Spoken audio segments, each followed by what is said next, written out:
கலைஞர் வந்து இவ்வளோ பேசியிருக்காங்கல்ல, ஏதாவது ஒரு நடவடிக்கை எடுக்கணும்ல. ஏதோ பேசிட்டாங்க சொல்லிட்டு சுப்பிரமணிய சாமி ஓட அடிச்சாங்க. கலைஞர் குறித்து சீமான் அவதூறாக பாடல் பாடியதாகவும் அதற்கு தக்க நடவடிக்கை எடுக்க வேண்டும் எனவும் நாமக்கல் எஸ்பியிடம் பரபரப்பு புகார். தமிழர் கட்சியினுடைய தலைமை ஒருங்கிணைப்பாளர் சீமான் எங்கள் தலைவர் கலைஞரை வந்து ரொம்ப கேவலமாக பேசியிருக்காரு, பேசி பாட்டு பாடியிருக்காரு. நாமக்கல்லை சேர்ந்த பெண் வழக்கறிஞரான அமுதா அப்படின்றவங்க தான் எஸ்பி அலுவலகத்துல எஸ்பியான ராஜேஷ் கண்ணன் அவர்களை சந்திச்சு இந்த புகாரை கொடுத்திருக்காங்க.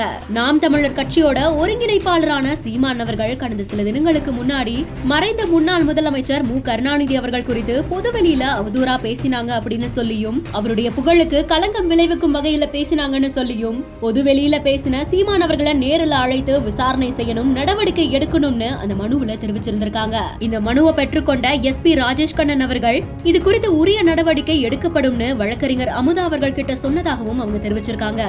தமிழர் கட்சியினுடைய தலைமை ஒருங்கிணைப்பாளர் சீமான், செபஸ்டியன் சைமனுங்கிற சீமான் வந்து எங்கள் தலைவர் கலைஞரை வந்து ரொம்ப கேவலமாக பேசியிருக்காரு, பேசி பாட்டு பாடியிருக்காரு. அதனால நான் வந்து அவர் மேலே வந்து கம்ப்ளைண்ட் கொடுத்துருக்கேன், இந்த மாதிரி தரக்குறையாக பேசியிருக்காரு அப்படின்னு சொல்லிட்டு.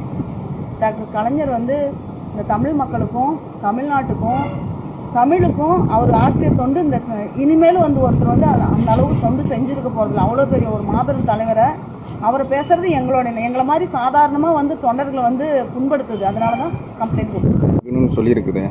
அவங்க நடவடிக்கை எடுக்கட்டுங்க. ஏன்னா எங்களுக்கு மனசு ரொம்ப நாங்கள் நைட்டெல்லாம் தூங்க முடியாது, டிஸ்டர்ப் ஆகுதுல்ல, அதனால நாங்கள் கம்ப்ளைண்ட் கொடுத்துருக்கோம். ஏதோ பேசிட்டாங்கன்னு சொல்லிட்டு சுப்பிரமணிய சாமி ஓட அடித்தாங்களா இல்லையா, ஏர்போர்ட்டில் இறங்க விடாத.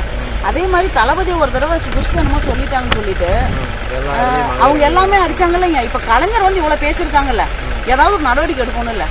நான் பார்த்து யாரும் அதை எடுக்கல. சரி, நம்ம தான் ஒரு பெட்டிஷன் கொடுப்போம்னு கொடுத்தேன், அவ்வளோதான். எனக்கு டிஸ்டர்ப் ஆகுது, அவரை பேசிட்டாங்களே, இப்படியெல்லாம் பேசுகிறாங்களே. ஒரு பேசுறதுக்கு ஒரு லாஜிக் இருக்குதுங்க. இறந்து போனவர் இவரும் ஒரு கேவலமாக பேசல எப்படிங்க கேட்டுட்டு இருக்கிறது? நாங்களாம் வந்து பெரியார், அண்ணா, கலைஞரை பார்த்து வந்தவங்க. அதனால வந்து எங்களுக்கு அவங்கள பேசினா கோவம் வரும். காரைக்குடியை சேர்ந்த மகரிஷி வித்யா மந்திர் பள்ளி மாணவி பிரியதர்ஷினி 10ஆம் வகுப்பு பொதுத் தேர்வில் மறுகூட்டலில் மாநில அளவில் 2ஆம் இடம் பிடித்துள்ளார். இதனை பாராட்டும் விதமாக தளபதி விஜய் அறிவுறுத்தலின்படி தமிழக வெற்றி கழகத்தின் சார்பாக டாக்டர் DK பிரபு அவர்கள் நேரில் சென்று வாழ்த்து தெரிவித்து ஊக்கத்தொகை வழங்கி அவர் மேற்படிப்பு பற்றி ஆலோசனை வழங்கினார்.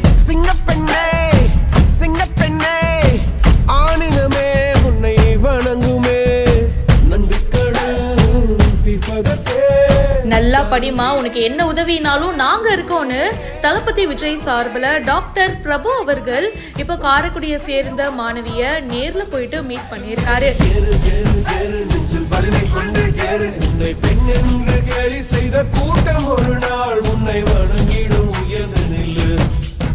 அவங்க வீட்டுக்கே போயிட்டு மாணவியை ஊக்குவிக்கிற வகையில சால்வை அணிவிச்சு பாராட்டும் தெரிவிச்சிருக்காரு.